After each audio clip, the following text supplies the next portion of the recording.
Yo, what is up, sports fans? I'm KC James, and you're watching Sports Talk Live on the Net Explosion Network, the #1 entertainment network on the web. We are blowing up all over the internet, and if you don't know, you better ask somebody. Thanks for logging in to www.netexplosion, take out the E, put in the X.com.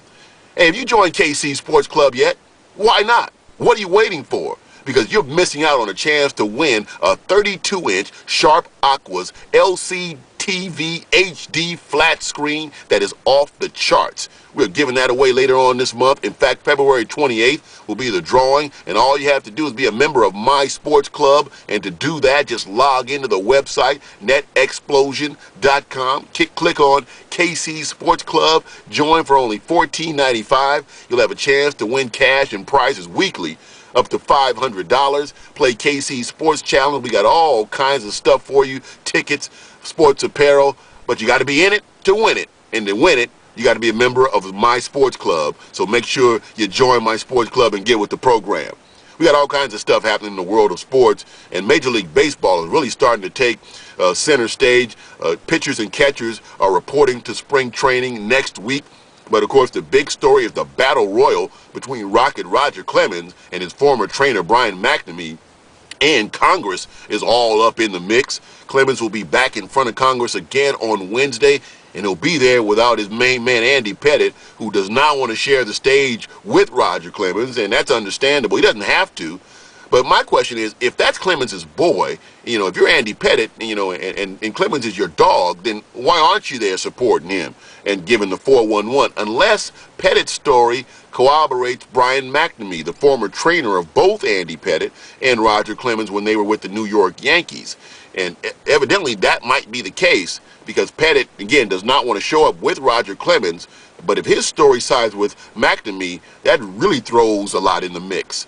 Now, McNamee's got some credibility issues, of course. He's a former police officer, former clubhouse, gopher that was training both those guys. Because what he says is that he's got evidence, he's got syringes, and he's got bloody gauze with Clemens' DNA on it from the year 2000.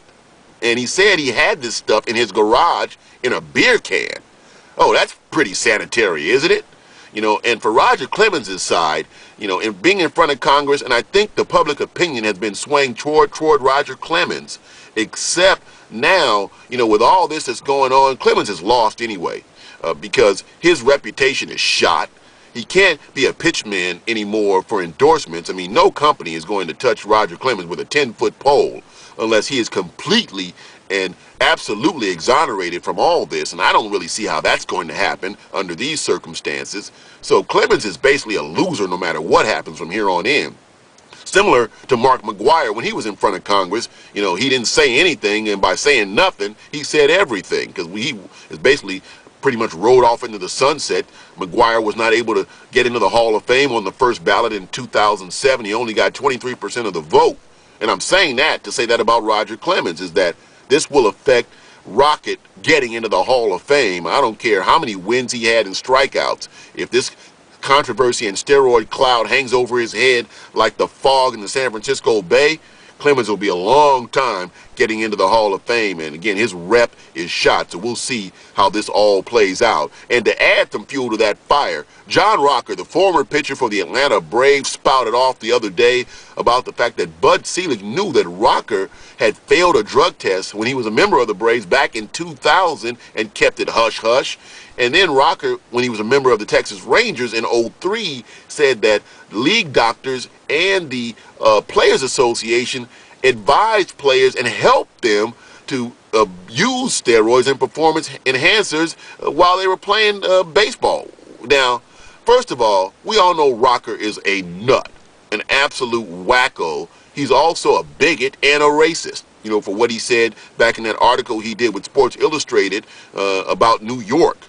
But, so the question is, Rocker's credibility is also under question. And who didn't think that dude was juicing up when he was playing? Because he was an absolute, time bomb. He, explosion waiting to happen all the time out there. He was a ticking time bomb, and you never knew when he was going to go off the deep end.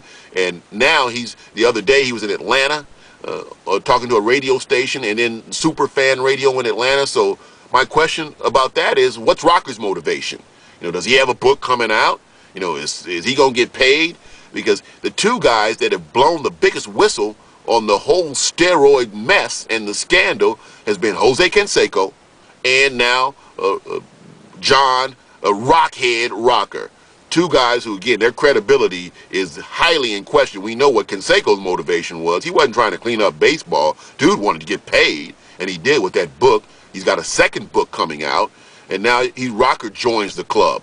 So this thing is just really just starting to get messier by the day, and we'll definitely see what happens. And and then getting back to Clemens and McNamee, McNamee said that Clemens was at a party in 1998 that was given by Jose Canseco at Canseco's house, but there is evidently some other reports that Clemens was not there. So this thing is not going to end anytime soon. And again, for Rocket Roger Clemens, it is not going to end pretty. We got to take a look now at the NBA. And, my boy Shaq, of course, just got traded to the Phoenix Suns from the Miami Heat, is not going to make his debut on Wednesday against the Golden State Warriors, and he probably will not play on Thursday against the Dallas Mavericks. The All-Star break is coming after that. But I know what Shaq is doing. He's not fooling anybody. He wants to wait and make his debut as a Phoenix Sun on the 20th against who? The Lakers, because he wants to stick it to Kobe Bryant one more time and Jerry Buss and Lakers management. So Shaq is not going to play against Golden State or against Dallas. He'll make his debut against the Lakers, and again, he's going to try to slam dunk them and Kobe Bryant through the basket too. We'll wait and see what happens with that, because Shaq is a smart dude. He knows how to play to the media, and he knows how to get everybody on his side, and he's going to wait and play his first game with the Suns. And I say bet the farm on this, that his first game will be against the LA Lakers, and that is going to be a soap opera, a drama to unfold. I'm looking forward to seeing that. Also in the news in the NBA, Latrell Sprewell, but I don't think it's news that he really would like us to be talking about, because a house that he bought back in 1994 in Milwaukee for $400,000 has been foreclosed on because Spree owes $295,000 on the house, including penalties and interest. And also, a yacht called Milwaukee's Best was sold at a public auction the other day for $800,000. It appraised at 1.5. I guess Spree could use that $21 million that he turned down from the Minnesota Timberwolves back in '05 for an extension, and he said it wasn't enough, that he couldn't live on $7 million a year because he had to feed his family. Yeah, I wonder what you're feeding your family now, Spree. He hasn't been in the NBA since then. I'd hate to be the dude that goes to repossess a boat or goes to kick Spree out of his house, though, because this dude chokes coaches.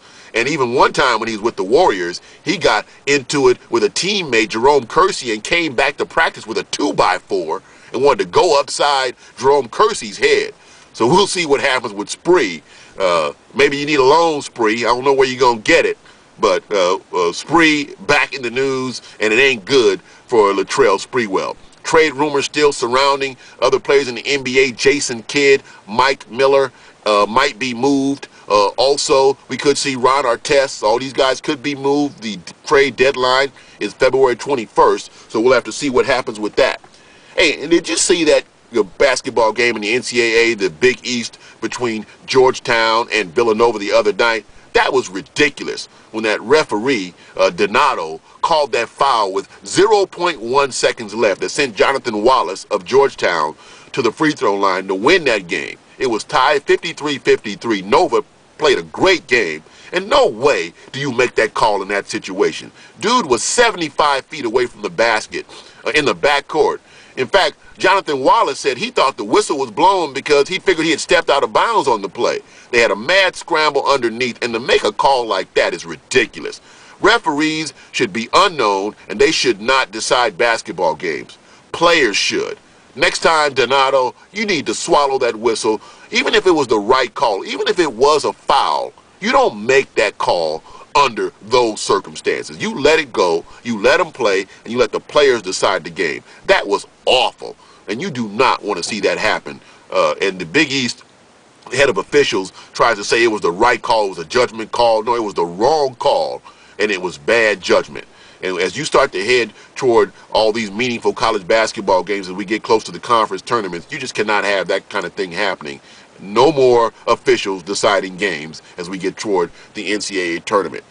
Coming up, we're going to break down all the conferences for you. Again, the NBA All-Star break is coming up, so we'll break down the Western Conference and the Eastern Conference and tell you what's going on with that. It's going to be a great All-Star weekend coming up in New Orleans to help revive that city as they're coming back from what's going on there the last couple of years. So we got that and all kinds of stuff still coming up later on this week on Sports Talk Live. I'm KC James. Thanks for hanging in there with me. And you know how we do it. And if you don't know, you better ask somebody.